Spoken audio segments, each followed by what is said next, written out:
વિદ્યાર્થી મિત્રો, આજે એક નવો મુદ્દો જોઈએ. વિસ્ટન બ્રિજ. એની એક સરળ વ્યાખ્યા છે. આકૃતિમાં દર્શાવેલ પરિપથને વિસ્ટન બ્રિજ કહે છે. બીજી પણ એક સરળ વ્યાખ્યા છે. 4 અવરોધ લઈએ, R1, R2, R3 અને R4. તેને જોડીને એક ચોરસ બનાવીએ. આમ ચોરસ. તેના એક વિકર્ણમાં સંવેદનશીલ ગેલ્વેનોમીટર અને બીજા વિકર્ણમાં વિદ્યુત કોષ જોડવામાં આવે તો બનતી રચનાને વિસ્ટન બ્રિજ કહે છે. ફરીથી, આકૃતિમાં દર્શાવેલ પરિપથને વિસ્ટન બ્રિજ કહે છે. વિસ્ટન બ્રિજમાં 4 અવરોધ હોય, R1, R2, R3 અને R4. એક ચોરસ તૈયાર કરવામાં આવે. તેના એક વિકર્ણમાં વિદ્યુત કોષ અને બીજા વિકર્ણોમાં સંવેદનશીલ ગેલ્વેનોમીટર જોડવામાં આવે તો બનતી રચનાને વિસ્ટન બ્રિજ કહે છે. અહીં આપણે વિદ્યુત કોષનો આંતરિક અવરોધ 0 લીધો છે. આ જે 4 અવરોધ છે, R1, R2, R3 અને R4, એમાં 3 અવરોધ જ્ઞાત છે, એક અજ્ઞાત છે જે આપણે શોધવાનો છે. હવે જ્ઞાત અવરોધના મૂલ્ય આપણે જે આ 4 છે એમાંથી 3 જ્ઞાત અવરોધના મૂલ્યો એવા પસંદ કરવામાં આવે કે જેથી ગેલ્વેનોમીટરમાંથી પસાર થતો પ્રવાહ 0 થાય. હવે આ જે વિદ્યુત કોષ છે એમાંથી નીકળતો પ્રવાહ આપણે લઈ લઈએ I. એ Iમાંથી I1 આમાં જાય છે, I2 આમાં જાય. ગેલ્વેનોમીટરમાંથી પસાર થતો પ્રવાહ 0 એટલે I2 આમાં આવવાનો, I2 બરાબર I4. ગેલ્વેનોમીટરમાંથી પસાર થતો પ્રવાહ 0 એટલે I1 ક્યાં આવવાનો? અહીં આવવાનો, I3 બરાબર I1. I1 અને I2 અહીંયા ભેગા થાય અને I બને અને બેટરીના ઋણ ધ્રુવમાં દાખલ થાય. જ્યારે ગેલ્વેનોમીટર 0 આવર્તન બતાવે એટલે બીડી શાખામાંથી પસાર થતો પ્રવાહ 0, ત્યારે બ્રિજ સંતુલનમાં કહેવાય. હવે સંતુલન સ્થિતિમાં આપણે ABDAમાં લૂપનો નિયમ લઈએ. ABDAમાં લૂપનો નિયમ. તો એ લૂપનો નિયમ જોઈએ. અહીંયા A થી B પ્રવાહની દિશામાં જઈએ આમ, એટલે સ્થિતિમાનમાં ઘટાડો -I2 R2. B અને D સમસ્થિતિમાન, પ્રવાહ વહેતો નથી. D થી A પ્રવાહની સામે જવાના એટલે I1 R1 પ્લસ લેવાના, -I2 R2 plus I1 R1 = 0. હા, પણ ADBAમાં કિર્ચોફનો બીજો નિયમ લીધો. I1 R1 પ્લસ ગેલ્વેનોમીટરમાં 0 સ્થિતિમાં પ્લસ I2 R2 = 0, એટલે કે આ સમીકરણ મળી ગયું. બીજી એક લૂપ લઈએ, BCDB. અહીંયા આકૃતિમાં પ્રવાહ I4 છે, એ આપણે I2 લેવાનો છે, I2, અને અહીંયા I1 લેવાનો છે. એટલે કે B થી C પ્રવાહની દિશામાં જામ, -I2 R4. પ્રવાહની સામે જઈએ plus I1 R3 plus 0 = 0. Minus એટલે લૂપનું નામ જે રીતે લખે એ રીતના લખવાનું. અહીંયા CBDC લખ્યું, CB એટલે આમ ગયા. એટલે પ્લસ લખું I2R4 BD0 પ્રવાહની દિશામાં -I1R3 = 0 એટલે એક બીજું સમીકરણ આવી ગયું I1R3 = I2R4 R3/R4 બરાબર I2/I1 સમીકરણ 2 સમીકરણ 1 અને 2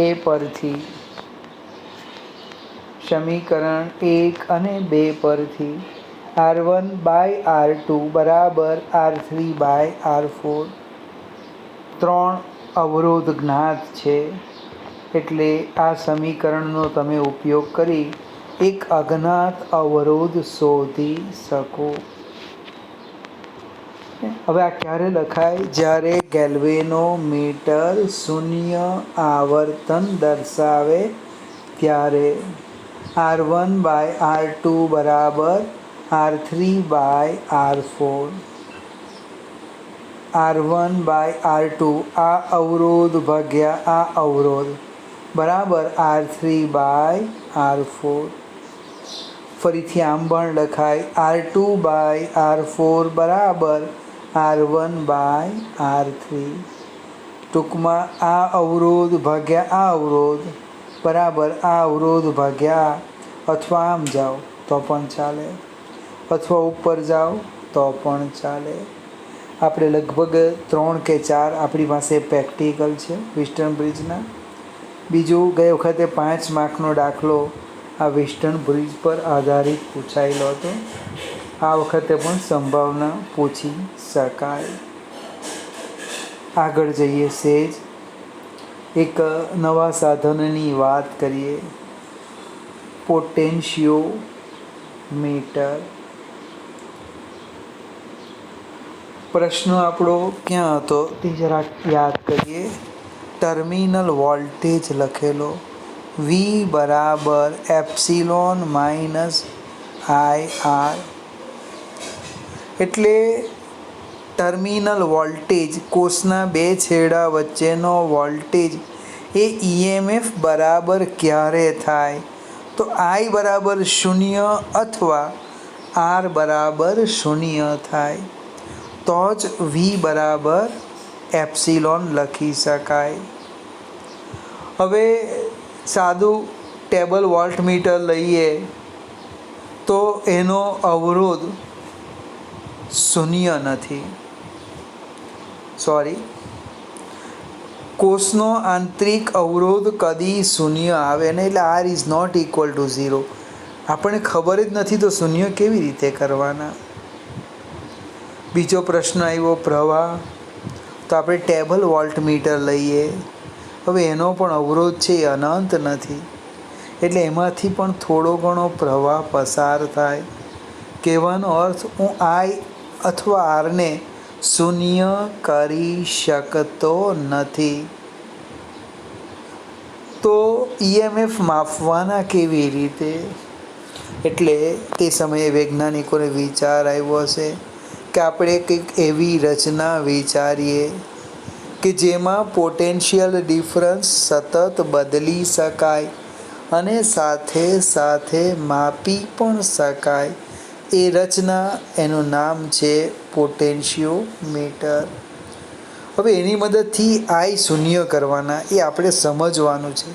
મને આખી થિયરી આવડે પણ કેમ 0 થાય એ સમજ નહીં પડે તો એ અર્થહીન વસ્તુ કહેવાય. ફરીથી પોટેન્શિયોમીટર એક એવી રચના છે કે જેની મદદથી સતત પોટેન્શિયલ ડિફરન્સ બદલી શકાય અને સાથે માપી પણ શકાય. અથવા ચોપડી પ્રમાણે વિદ્યુત સ્થિતિમાનનો તફાવત માપનાર સાધનને પોટેન્શિયોમીટર કહે છે. હવે એનો સિદ્ધાંત સમજવા પ્રયત્ન કરીએ. પોટેન્શિયોમીટરનો સિદ્ધાંત લગભગ બુકમાં સમજૂતી આપી નથી, બને એટલે આપણે પરફેક્ટ શીખી લઈએ તો જ વધારે લખી શકાય. આ એક ખૂબ લાંબો મારી પાસે તાર છે. મને અહીંયા 400 મીટર તાર છે, સોરી 400 સેન્ટીમીટર લાંબો તાર છે. એના બે છેડા એ અને બી વચ્ચે એક વિદ્યુત કોષ જોડી દે અને એક અવરોધ પેટી મૂકી દેવામાં આવે. કોષ છે એનો આંતરિક અવરોધ સ્મોલ આર મેં લીધો છે. હવે આ જે તાર છે એ તારની કુલ લંબાઈ કેપિટલ એલ લઈએ, એલ. કોષનો આંતરિક અવરોધ સ્મોલ આર લઈએ, અવરોધ પેટીમાંનો અવરોધ આર લઈએ. બને. હવે આ જે તાર છે એની એકમ લંબાઈ દીઠ અવરોધ હું રો લઈ લેમ. બને. તારની એકમ લંબાઈ દીઠ અવરોધ રો લઈએ. કોષનો અવરોધ સ્મોલ આર, અવરોધ પેટીમાંનો અવરોધ કેપિટલ આર, અને તારનો અવરોધ કેટલો તેની હું વાત કરું. તારનો કુલ અવરોધ થાય રો એલ. એટલે પરિપથનો કુલ અવરોધ કેટલો, તો સ્મોલ આર કોષનો અવરોધ, કેપિટલ આર અવરોધ પેટીમાંનો અવરોધ, અને રો એલ એ તારનો અવરોધ. એટલે તારમાંથી વહેતો પ્રવાહ I બરાબર એપ્સિલોન, એટલે કે ઓહમનો નિયમ, વોલ્ટેજ ભાગ્યા અવરોધ, epsilon by small R plus capital R plus rho L. તમે એક વખત આ થિયરી સમજી લેવું, પછી આ શીખવાની કંઈ જરૂરિયાત નથી, ડાયરેક્ટ લખાય. પ્રવાહ I બરાબર epsilon divide by small R plus capital R plus rho L. હવે એક સ્ટેપ આગળ જઈએ. એથી એલ અંતરે, એથી એલ અંતરે સી બિંદુ મળ્યા. સી અહીંયા આપણે લખી દઈએ સી બિંદુ. આ એથી એલ અંતરે સી બિંદુ મળે તો એસી વચ્ચે વિદ્યુત સ્થિતિમાનનો તફાવત એ કેવી રીતે લખાય, તો કે વિદ્યુત સ્થિતિમાનનો તફાવત એટલે પ્રવાહ ગુણ્યા તારનો અવરોધ. આ જે એસી તાર છે એનો અવરોધ, પ્રવાહ હમણે જ લખો I, આનો અવરોધ કેટલો, તો કે રો સ્મોલ એલ, એટલે પોટેન્શિયલ ડિફરન્સ લખો છો. રો એડી તારનો અવરોધ લખો રો એલ, એટલે VAD બરાબર I રો એલ. આઈની કિંમત મૂકી દઈએ, એટલે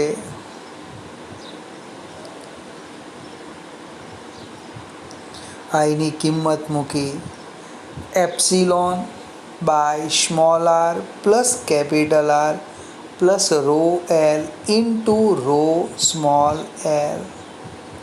હવે આ સમીકરણની જો વાત કરીએ તો epsilon rho upon small R plus capital R plus rho L equal to અચળ, અને ધારો કે એને હું ફાઈ કહી દેમ, કોઈ ફાઈ કે, કોઈ સિગ્મા કે, કોઈ કે અચળાંક કોન્સ્ટન્ટ,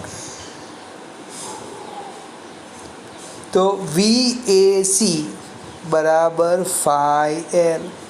ફાઈ તો અચળ છે, એટલે કે પોટેન્શિયોમીટરના તાર પર બે છેડા વચ્ચેનો પોટેન્શિયલ ડિફરન્સ, પોટેન્શિયલ ડિફરન્સ એ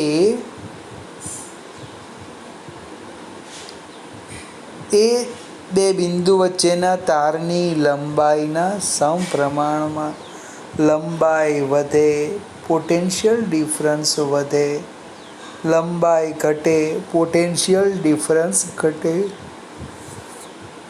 VAD ચલે છે એલ.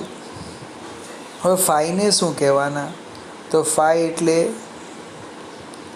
બને V/L છેદ 1 કરો, એકમ લંબાઈ દીઠ તાર પર પોટેન્શિયલ ડિફરન્સ. બને એનું નામ છે વિદ્યુત સ્થિતિમાન પ્રચલન. એકમ વોલ્ટ પર મીટર.